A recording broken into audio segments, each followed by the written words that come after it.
Buongiorno a tutti e bentornati a questo nuovo appuntamento del ciclo che il Progetto Comune ha pensato di fare al servizio dei cittadini in occasione delle prossime elezioni regionali del 23 e del 24 novembre. Oggi abbiamo con noi una persona che tutti conoscono, un'amica, si tratta di Francesca Zaccariotto, grazie per aver accettato il nostro invito. Grazie Maria Laura, a voi di avermi invitata ovviamente. Bene, quindi allora ricordo innanzitutto che Francesca Zaccariotto è candidata con il partito di Fratelli d'Italia alle prossime elezioni e in sostegno di Alberto Stefani, e quindi già questa prima informazione la dobbiamo dare all'inizio.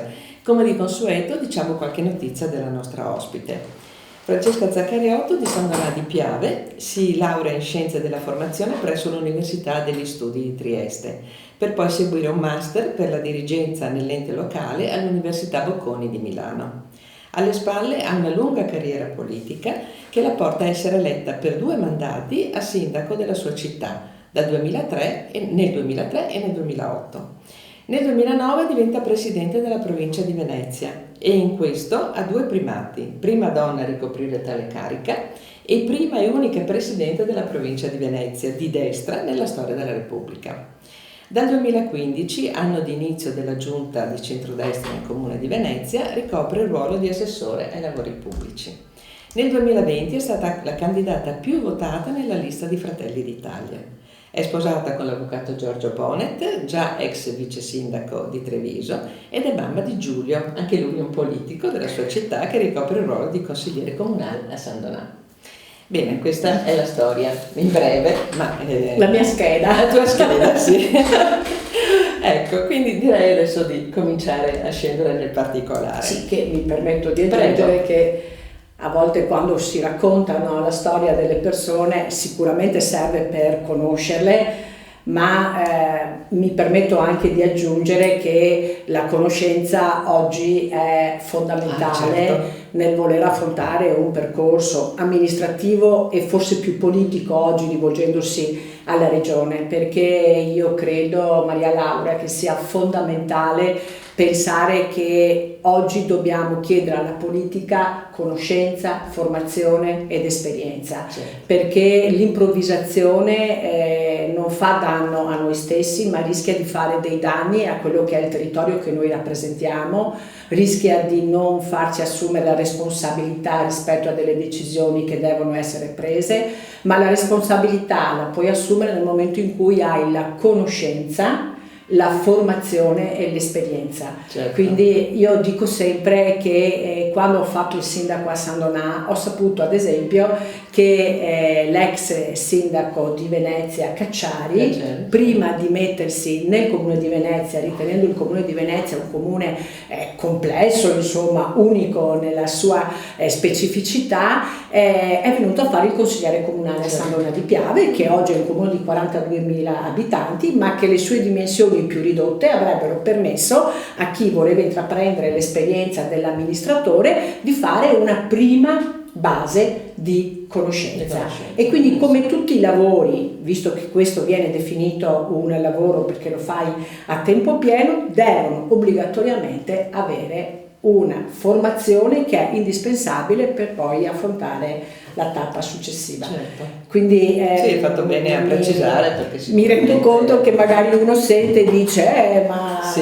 no, ecco, diventa come se noi oggi andassimo a fare un intervento chirurgico anche molto semplice di un'appendicite. Uno comunque chiede che chi lo fa. No, è la prima volta che opera, diventa una sorta di garanzia, e quando noi prendiamo delle decisioni per gli altri, questa garanzia tu la devi assicurare e la puoi fare solamente se hai comunque degli elementi che dimostrano quella che è la tua formazione, e quindi anche il cittadino sa che non viene lasciato all'improvvisazione, perché amministrare significa occuparsi comunque da quelli che sono i servizi, scuole, cimiteri, ma ancora più strade, infrastrutture, eventi, il sociale, la sanità, e quindi è fondamentale sapere. Certo, bene, allora vediamo la conoscenza.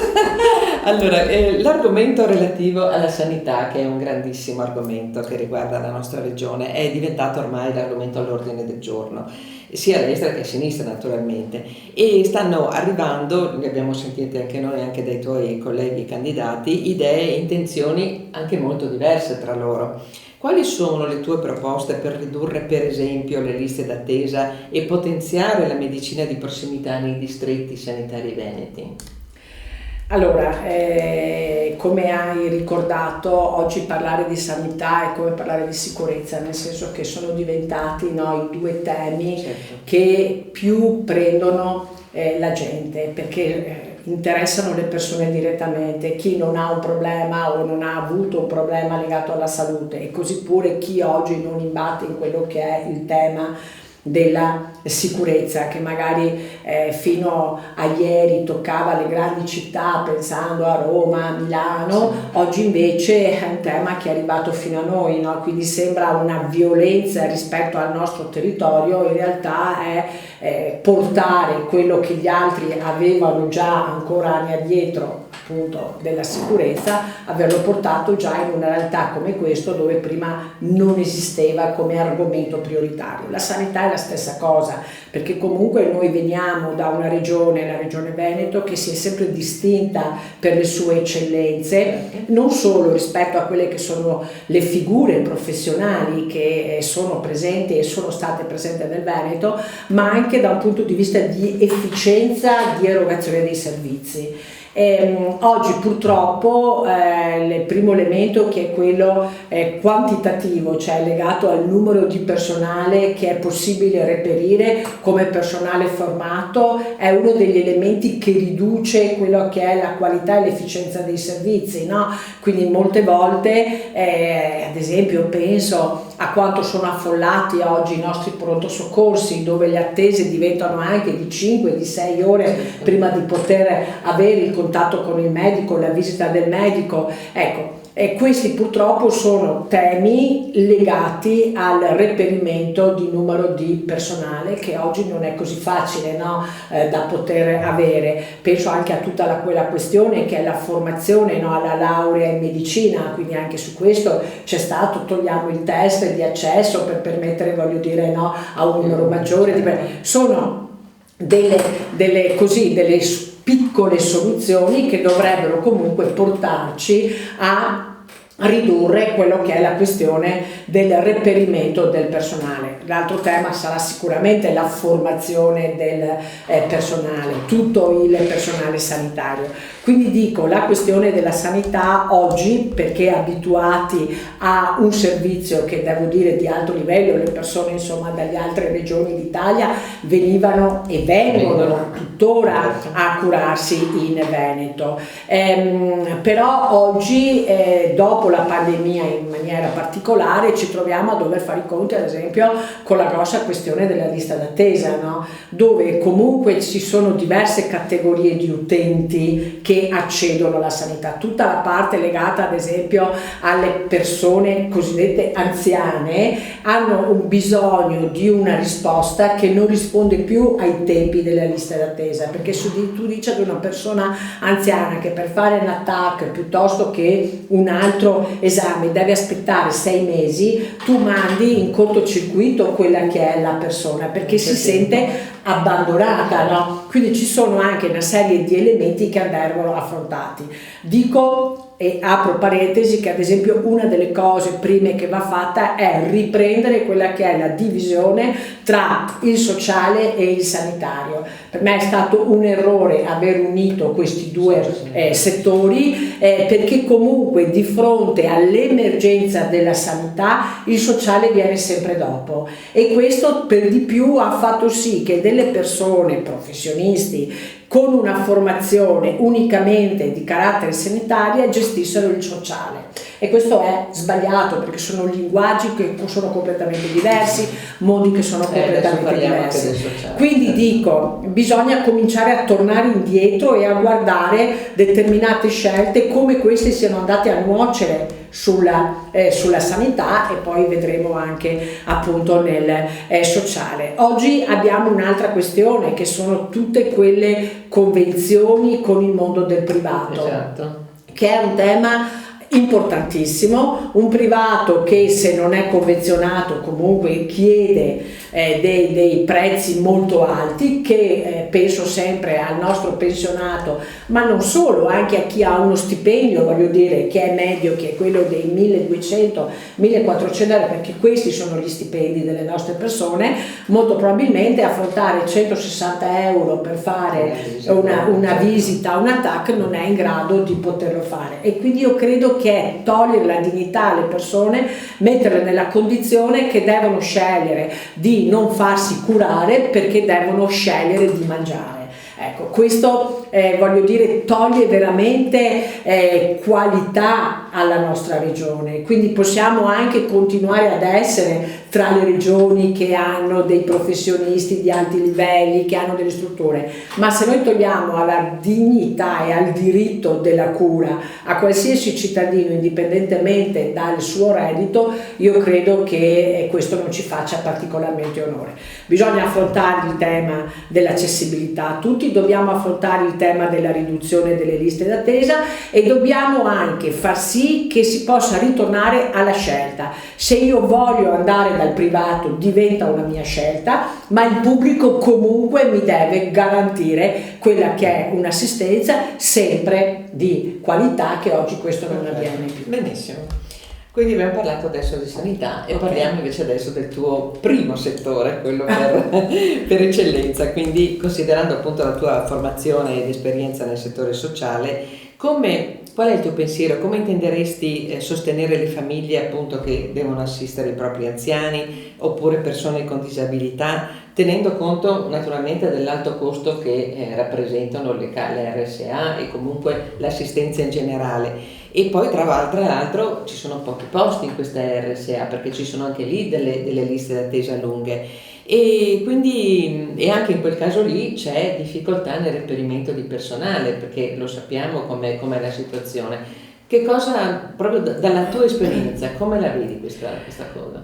Allora, come ho detto, Maria Laura, credo che la prima cosa che farei il giorno stesso che si insedia la Giunta, se fossi il futuro presidente, sarebbe quello di fare 2 assessorati distinti tra la sanità e il sociale, e metterei a guidare il sociale una persona con conoscenza e competenza nel sociale, ma che sia in grado, per la conoscenza che ha, di avere un linguaggio capace di interloquire con la parte tecnica, perché questo è un'altra questione. Cioè noi da quando c'è stata la divisione delle competenze tra la parte gestionale e la parte politica, che pochi hanno chiarezza di questo, perché il cittadino sceglie te come politico, come amministratore, come il suo interlocutore principale, e quindi noi non possiamo dire al cittadino no, non è compito mio, è compito del tecnico. Sì. Io devo essere in grado, da politico e da amministratore, di interloquire e dialogare con quella parte tecnica,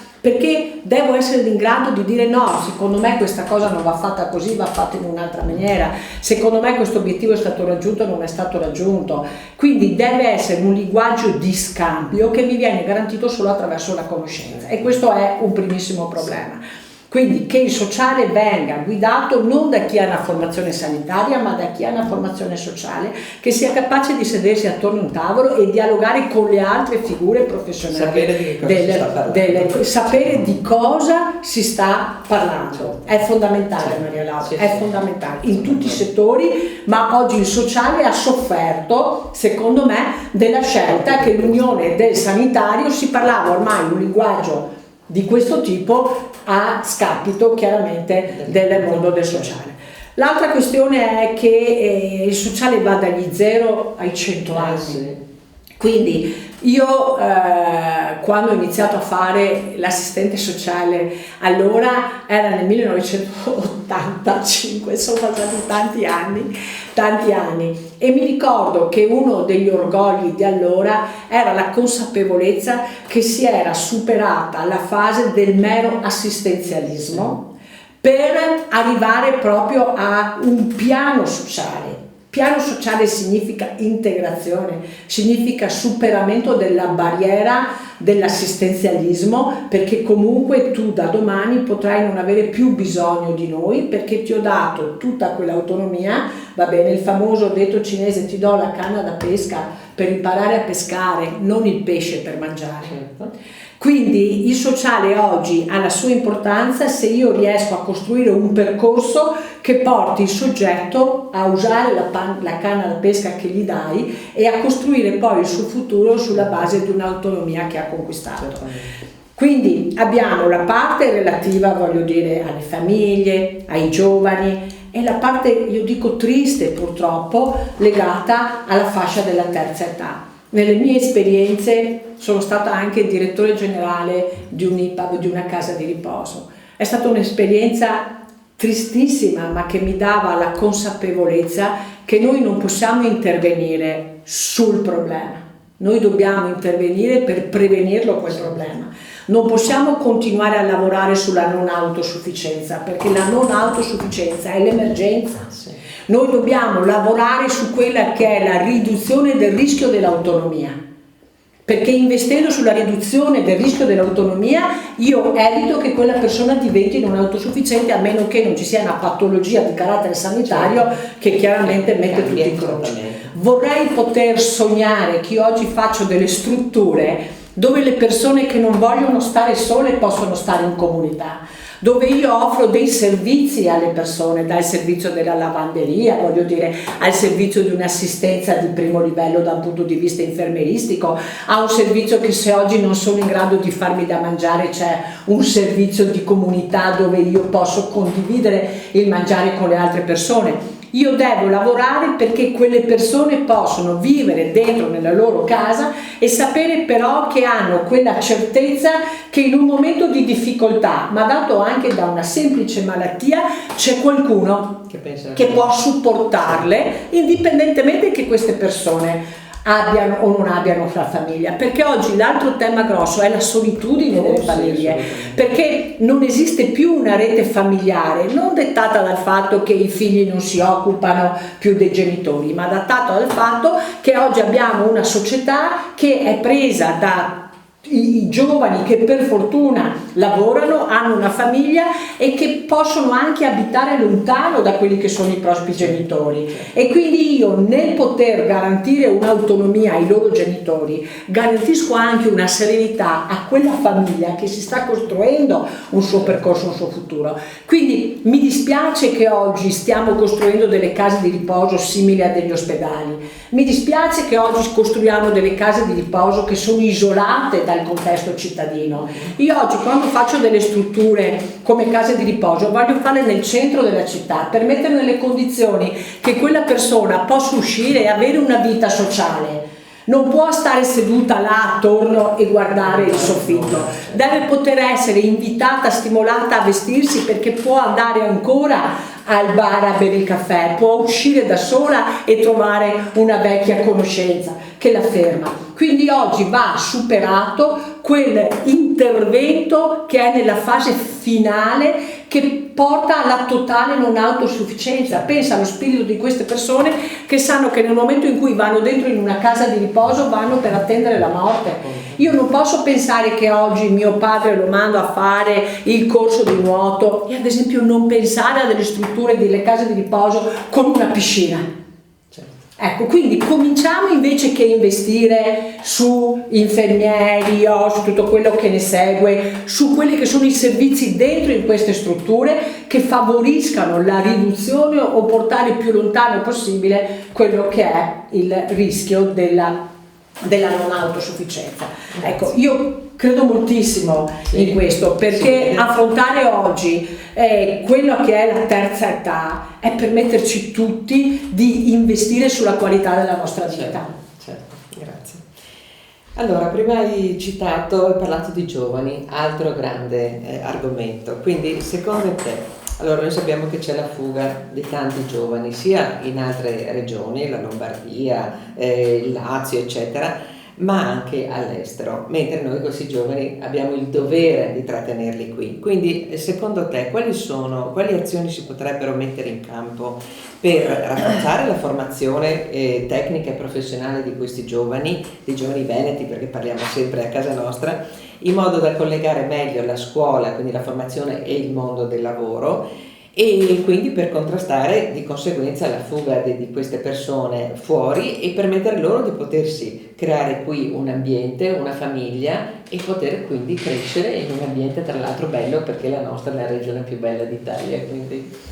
Ma anche qua, Maria Laura, non posso non pensare alla mia esperienza di presidente della provincia, che una delle competenze, certo, che la provincia aveva era proprio tutta la fase della formazione professionale, e devo dire che avevamo anche dei centri di formazione di eccellenza, penso tutto ad esempio al mondo alberghiero, no? Quindi le scuole che avevamo, no? Legate proprio ai cuochi, a tutto quel mondo della formazione che riguarda i nostri alberghi, visto e considerato che noi siamo poi in una regione che come il turismo, certo. Ecco, no? Quindi pensa quante strutture possiamo avere, quanta ragazzi potremo formare per occupare, no? questi posti. Ecco, io credo che siamo partiti dal fatto che i nostri giovani vedevano l'estero come voglio dire un obiettivo che da sogno poteva trasformarsi in realtà. Poi effettivamente andavano là e si rendevano conto che avevano delle opportunità, basta ad esempio pensare al mondo della ricerca, no? Certo. Dove oggi avremo delle menti eccellenti qua di ragazzi e che se vogliono fare ricerca, che è fondamentale per conoscere, per imparare, sono costretti, qua non sono minimamente riconosciuti e pagati e sono costretti ad andare fuori. Ecco, io penso che lavorare sulla sinergia assoluta tra quello che è il momento della formazione con il mondo produttivo sia fondamentale. Non basta mandare i nostri ragazzi a fare lo stage, a fare il tirocinio. Anche qua lo stage non è riconosciuto da noi, ad esempio, da un punto di vista economico. All'estero questo è riconosciuto. Tu pensa ad esempio, io ho un figlio che studia ancora, che se tu fai il tirocinio all'estero ti viene riconosciuto come punti in più poi nel totale dei punti della tesi. Se lo fai qua non ti viene riconosciuto. È un messaggio sbagliato. È un messaggio sbagliato, perché è come se io ti dicessi, ti spingessi ad andare all'estero, e invece noi dovremmo spingere i nostri ragazzi a conoscere le ricchezze che noi abbiamo, altrimenti con il tempo rischiamo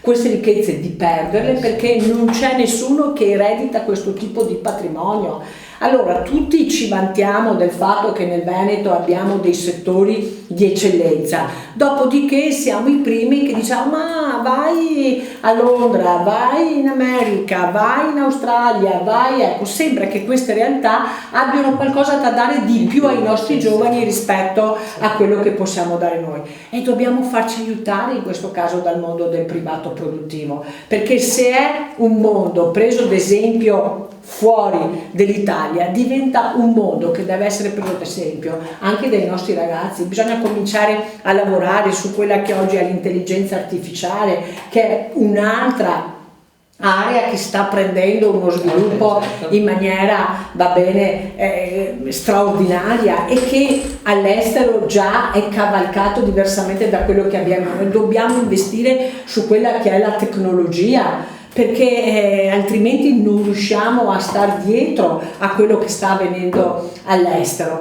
Quindi io credo che i primi tavoli dobbiamo farli con il nostro mondo produttivo. e penso che non sempre i nostri giovani sono così felici di andarsene, non è un dolore solo per le loro famiglie, ma diventano delle scelte obbligate, perché forse noi parliamo tanti dei giovani, ma siamo i primi magari a non crederci.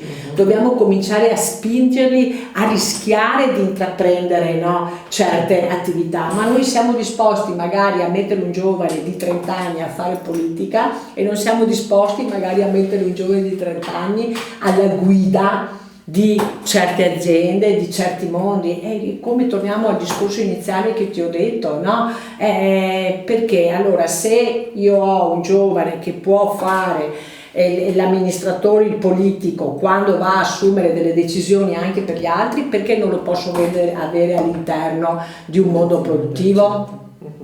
Bene, allora questi sono, abbiamo capito che su questo, anche su questo argomento lavorerai. No, vabbè, io ci credo e parlo con la mia carica, certo, quindi spero che mi accettiate con questo tipo di... Okay. E passiamo a una cosa completamente diversa, parliamo delle infrastrutture. Allora, abbiamo parlato anche con dei tuoi colleghi candidati intanto della Pedemontana, che è già fatta, costituita e operativa, e anche se molti diciamo sono scettici dal punto di vista economico sul costo, diciamo, che ha rappresentato e quello che potrebbe rappresentare in futuro, e poi anche della Via del Mare, per esempio, molto necessaria per alleggerire il traffico tremendo che c'è, ma non solo di queste. Quindi però c'è un tema anche ambientale, quindi secondo te come si può conciliare la necessità di creare delle nuove infrastrutture con la necessità di tutelare l'ambiente, il territorio, il paesaggio veneto, perché questo è un nodo abbastanza critico, no? Intanto abolendo i comitati del no. Ecco, la dita subito. Nel senso che è come se oggi ci lamentassimo che i nostri cellulari non prendono. Cioè, se tu vuoi la rete, devi permettermi che in qualche modo, voglio dire, la rete te la garantisco. La stessa cosa, se tu oggi vuoi le infrastrutture, io da qualche parte le devo pur fare, no? Quindi è chiaro che in una terra meravigliosa come la nostra, dove percorrere l'autostrada, no? Se guardi a sinistra, a destra, vedi vigneti, vedi alberi di ciliegio, vedi una campagna, bisogna decidere che cosa vogliamo.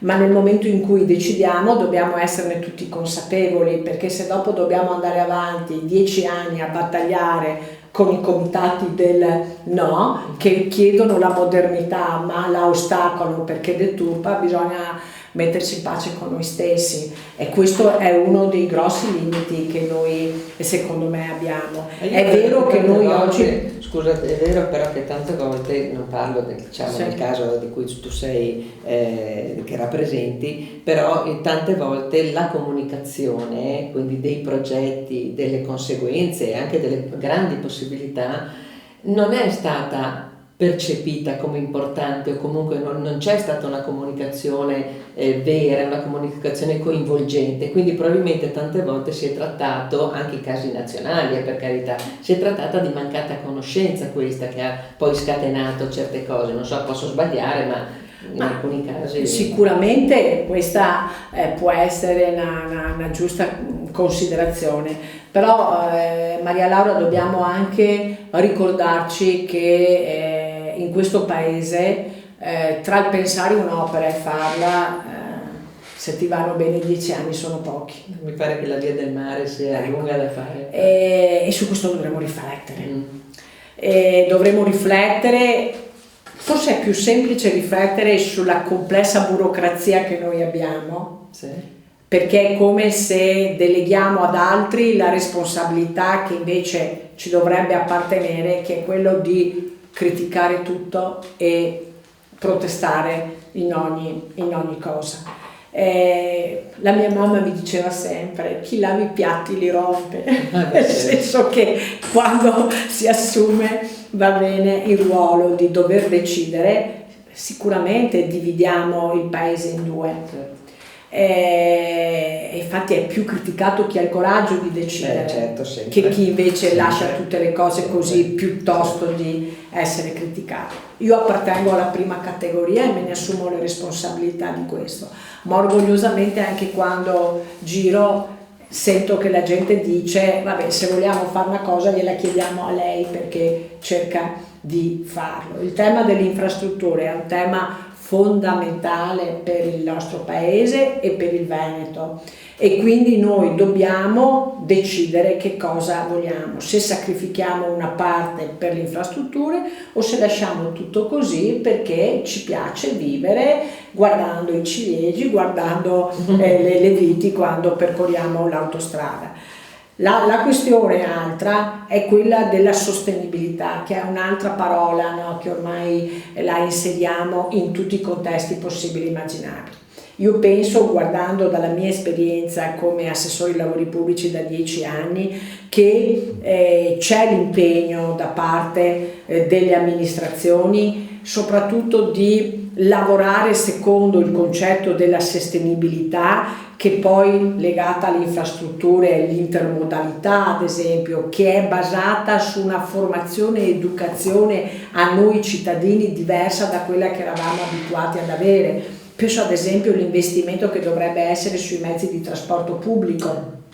Questa è una grande questione, va bene, che ci permetterebbe di arrivare al rispetto dell'ambiente e quindi di poter applicare quello che è il principio della sostenibilità, perché mezzi pubblici e investimenti significa ridurre quello che è l'uso delle macchine, perché oggi, in maniera orgogliosa, aver fatto nella città di Mestre 200 km di piste ciclabili significa educare all'utilizzo della bici non solo per andare a fare il fine settimana, il sabato e la domenica, ma per andare a raggiungere il posto del lavoro, per andare a scuola, per muovermi, per fare la spesa, cioè cominciare a far sì. Come oggi io dico sempre, no? Una volta non esisteva la raccolta differenziata. A noi, della mia generazione, me l'hanno insegnata. Mio figlio, della generazione successiva, nessuno ha voluto insegnarla, nel senso che ha fatto parte dello stile di vita a tutti i livelli, no? Dalla scuola al mondo dello sport, degli amici, della famiglia, dove lui non si pone neanche il problema di dove deve buttare la carta piuttosto che la lattina. Quindi diventa uno stile di vita. Ecco, io credo che anche qua la mobilità sostenibile dovrebbe diventare uno stile di vita di noi. E quindi non mi pongo il problema di come uscire di casa, perché esco già di casa in bicicletta o a piedi, ma è fondamentale che, se voglio che tu lo faccia, io investa su quelle che sono le piste ciclabili, su quelle che sono le strade sicure, su quella che è la sicurezza in generale. Allora ti invito a questo tipo di educazione e molto probabilmente le risorse che poi io metterò potrò spostarlo in altro tipo di scelte. Prima tu parlavi, Maria Laura, del discorso di infrastrutture importanti, dell'autostrada del mare ad esempio, no? Che se ne parla da una vita e ancora oggi abbiamo, a seconda se cambiano i sindaci, se si mettono d'accordo, se va bene, siamo ancora là che dobbiamo definire il tracciato. Penso ad esempio a delle infrastrutture importanti che sono in corso in questo territorio, cioè oggi poter avere certezza che tu vai in aeroporto e puoi prendere il treno e che avrai la linea di Trieste-Venezia che ti permette di avere un treno anche ad alta velocità ogni 15 minuti all'aeroporto. Io credo che questa sia una cosa che va assolutamente elevata, va assolutamente valorizzata, perché stravolgerà non solo per il territorio della terraferma, ma per tutto il territorio quello che è il sistema della mobilità. Significa che io attraverso questa infrastruttura metto in collegamento due territori che potranno beneficiare dei punti di forza oggi che questo territorio ha. Io vengo da San Donà di Piave, oggi avere un treno che ogni quarto d'ora arriva all'aeroporto significa permettere uno sviluppo economico produttivo a tutta l'area che stava dall'altra parte, che era inimmaginabile prima. Ma allora questo va, secondo me, valorizzato e vanno fatti tutta una serie di riflessioni col mondo economico e produttivo, ok? E con i territori. Avere oggi la possibilità, c'è chi dice sì, chi dice no, di un bosco dello sport significa oggi permettere a questo territorio di parlare non più solo di turismo balneare piuttosto che di turismo culturale, significa poter parlare anche di un turismo legato agli eventi, legato allo sport e che chiaramente si unisce come punti di forza a tutti quegli altri settori che però rendevano questa città conosciuta solamente, hai capito, per le sue straordinarie bellezze culturali, artistiche e storiche, e che invece può essere conosciuta anche per un altro tipo di offerta. Pensare che oggi tu stai ancora lavorando sulla terza corsia sulla A4, va bene, cioè uno veramente si sente disperato, ecco, quindi questo tipo di scelte vanno cavalcate insieme, dobbiamo fare squadra fra tutti i comuni che compongono non solo la provincia di Venezia ma tutto il Veneto, perché diventa una forza per il Veneto, non per Portoguaro che va alla terza corsia, ma per tutto il Veneto. Certo. Bene, io direi che ma per carità è stato molto interessante e la tua passione ti identifica bene, quindi capiamo che se verrai eletta porterai avanti quello che hai detto sicuramente con grande convinzione. E l'ultima cosa che ti chiedo è quella di, come abbiamo fatto con tutti gli altri candidati, di rivolgerti a chi ci sta seguendo e chiedere il voto, quindi dire perché dovrebbero votare per te.